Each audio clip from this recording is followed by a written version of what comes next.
শ্রুতি অঙ্গনের বিজয়া সম্মিলনী অনুষ্ঠানে অতিথি অভ্যাগতদের জানাই শুভ বিজয়ের অনেক শুভেচ্ছা ও অভিনন্দন। আজকের এই বিশেষ অনুষ্ঠানে আমার নিবেদনে থাকছে দুটি কবিতা। আমার প্রথম নিবেদন কবি মন্দাক্রান্তা সেনের বাঁশি বাঁশি কবিতাটি। আমার রাত পোহালো যেই প্রভাতে, তখনই তাকে শারদ বলে চিনেছি।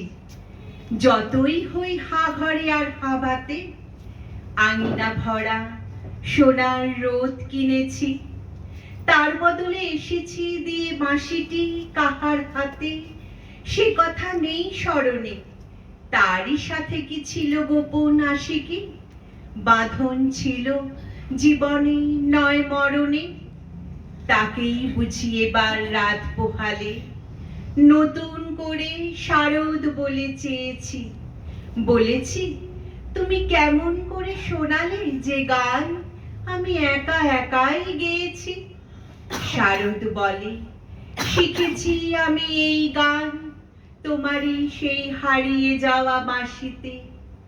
মোহনবাসী রুদ্রপাল যদি চান, ফেরাবো তাকে অতসী রঙা হাসিতে। ফেরাবো তাকে অতসী রঙা হাসিতে।